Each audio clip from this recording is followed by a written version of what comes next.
Right, now we constructed the tree, but what we ultimately wanted was not a tree, we wanted an encoding system. So how do we use this tree to get an encoding system? Very simple.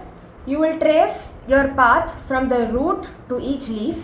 Note that every leaf node represents a single character and none of the intermediate nodes represent a single character. The intermediate nodes, be it the root or any of the other parents, they always refer to a bunch of characters, 2 or more characters. The leaves always represent a single character, and we want encoding for single characters, one letter at a time, right? So this is an important point which we will come back to very quickly. So with that in mind, you start from the root, you trace your path to any of the leaf nodes.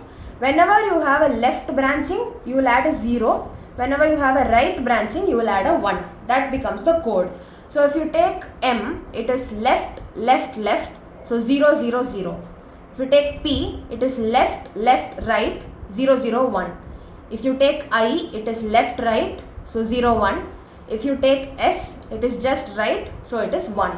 This is how you use the prefix tree to come up with the code.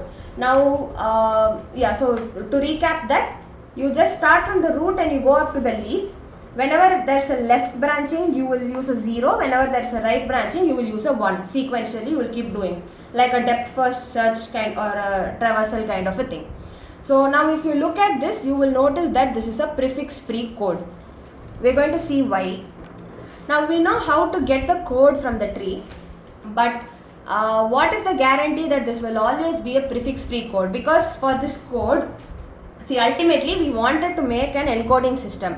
We started somewhere, we built a table, we built a tree out of that table, we did all sorts of weird things. We ended up with an encoding system.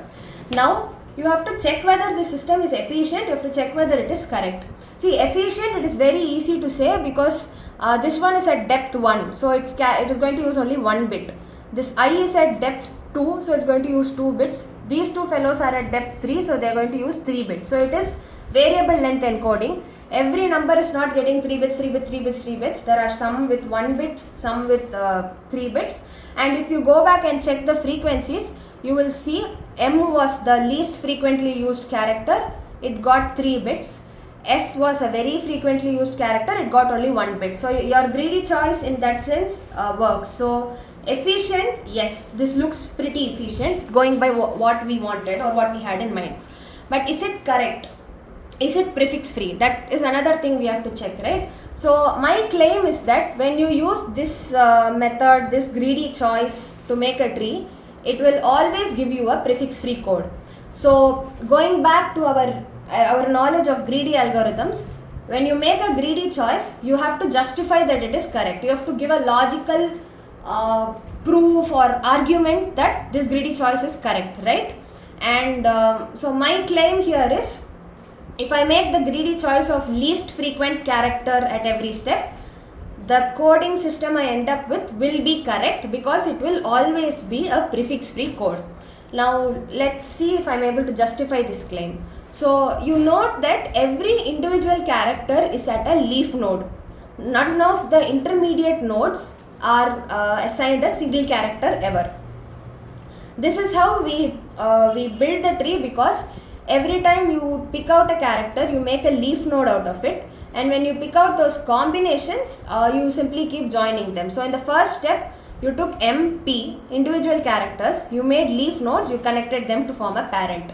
Next time you took MP and I. MP was already a parent. For I, you made another leaf and then you connected it to form IMP. The next time you had IMP and S. IMP again was a parent already. For S, you made a new leaf node, then you connected it to form IMPS. So every time you take an individual character, you are giving it a new leaf position. No intermediate node is ever assigned for an individual character. And why is this important?